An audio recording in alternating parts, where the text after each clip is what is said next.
Dans Babel World 2, la porte s'ouvre sur le monde. Apprécié.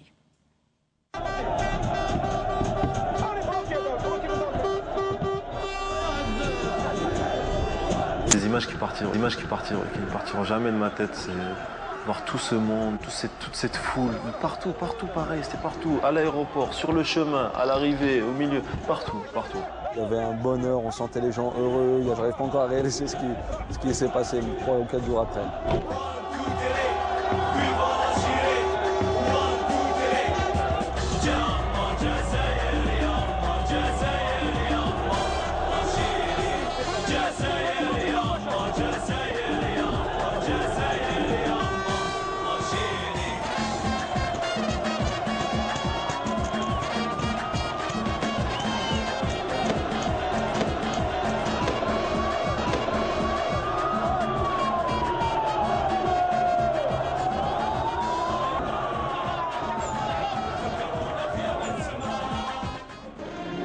Trois heures de liesse, 3 heures pour effectuer les 15 km entre l'aéroport et le centre-ville. Est-ce que tu l'as déjà vu dans un autre pays? T'as déjà vu ça dans un autre pays? Hein? On est juste qualifié. Juste qualifié. T'as filmé au moins depuis qu'on est arrivé ici? Incroyable. C'est incroyable. J'ai jamais vu ça de ma vie et je pensais pas que ça existait. Bon, ça existe en Algérie.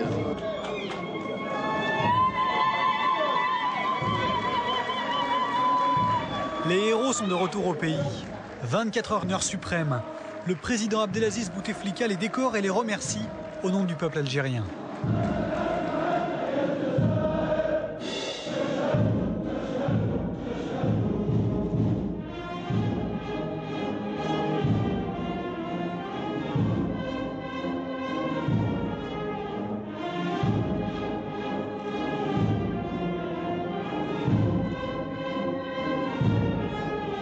On sait qu'on a fait quelque chose de beau, on sait qu'on a fait quelque chose d'énorme en ramenant la qualification pour la Coupe du Monde. Maintenant, moi personnellement, je n'ai pas encore réalisé vraiment cette qualification. On est toujours un peu encore dans les nuages. Mais bon, d'ici quelques jours, on va remettre les pieds sur terre et on va reprendre le boulot. Mardi à Sétif, Khaled Lemouchia a rangé ses médailles et ressorti les crampons. Idem pour Antaryaya à Bochoum. Maintenant c'est reparti, essayer de se remettre sur pied le plus vite possible pour reprendre le championnat. Yaya, le buteur du Soudan, encore marqué physiquement par la double confrontation face à l'Égypte. Un affrontement qu'il retiendra pour son intense et peut-être avec le recul pour sa préméditation.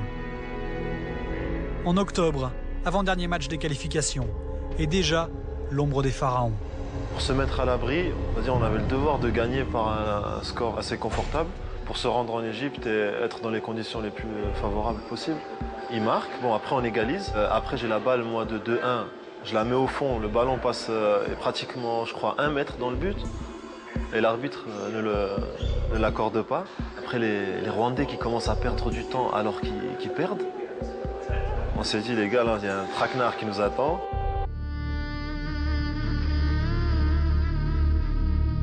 Le Caire, à 48 heures du match. Les Algériens débarquent avec un mot en bouche. Fraternité. Nous sommes des frères pour toujours. En face, de l'autre côté de la rue, le peuple frère. Même langue, même culture, même ambition, mais pas les mêmes intentions.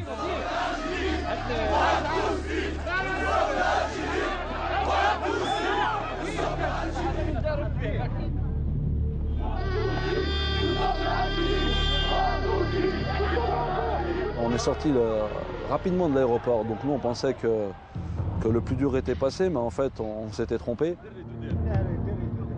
C'est vrai que sur le moment on a paniqué, on a eu peur, parce qu'on était tous allongés, on ne voyait pas ce qui se passait autour. C'était ça qui était un peu impressionnant.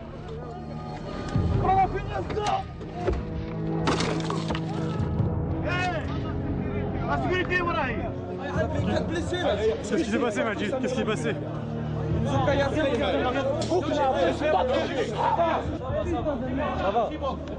4 blessés avant même que le match commence.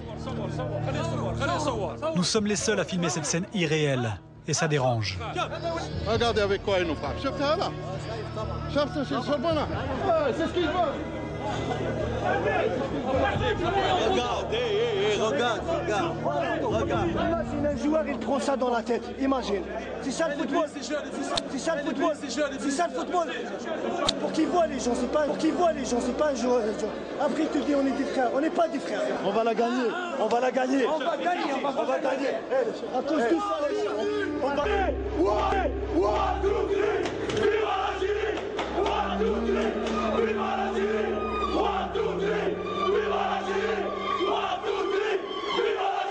Quand il y a eu l'agression, on s'est dit mais ils sont prêts à quoi pour se qualifier? C'est là où ils ont réussi à nous sortir pendant un moment du match, quoi. Parce que quoi qu'on dise, tout le monde a été effrayé, des joueurs blessés, c'est devenu le sujet de discussion. Ouais, j'ai 3 points, 3 points derrière, et là ça va maintenant, c'est en train de cicatriser, j'espère, le plus rapidement possible. Tu veux pouvoir jouer ou pas? Bien sûr.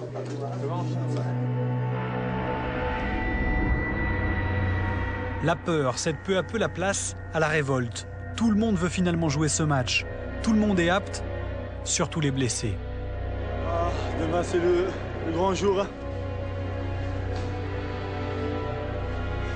C'est la pierre qui a tombé, je pense la 3e ou la 4e. Qui est tombée sur moi. Déjà heureusement sur ma main que mon visage. Les dents, ça va aller, Inch'Allah. On sent cette pression qui monte, cette tension. Et surtout quand on voit 2 gros camions blindés à droite, 2 à gauche, devant, derrière. On se dit on va pas au match, on va, comme l'avait dit Rafik, on se croirait en Afghanistan, on se croirait pas dans un match de foot. Comme par hasard, aujourd'hui il y a la sécurité. Hier il n'y avait personne, aujourd'hui il y a les chars, il y a tout. Je suis en Afghanistan. Voilà, c'est pas un match de foot. L'armée c'est un char, c'est l'armée, c'est même pas la police. Retour tranquille à l'hôtel. Et plus tard, très tard, nouvelle surprise. Il est bientôt 2h du matin et puis ça continue. Il continue, il tente de stabiliser par tous les moyens. C'est pas très beau, c'est pas très sport, mais bon. La vérité, elle se passera demain sur le terrain. Bonne nuit. On va aller se coucher. Ils ont arrêté de klaxonner. Moins de 24 heures avant la rencontre. Le match est loin, la paranoïa guette. Sûrement, l'Égyptien, il a dû prendre ma carte, il a démanié. Ici devant la porte. Ouais. J'étais mauvaise langue, pardon. À partir du moment où il y a eu cette attaque, c'est bon. Qu'on leur pardonne, que la FIFA, sur le coup, elle n'ait pas pris de décision tout de suite. Leur coup, il était réussi, de terroriser les gens. C'était réussi déjà. Donc on va au match dans cette atmosphère-là. On est plus fort qu'eux, et c'est pour ça qu'ils ont commencé à nous créer des histoires. On savait qu'ils allaient nous faire tous les moyens pour nous déstabiliser. Vous êtes l'exemple, c'est l'Algérie qui joue. Et on doit donner un très bon exemple dans le comportement. Tout le monde. Y compris moi, parce que la dernière fois, je me suis énervé. On va aller au match. On va les battre sur le terrain.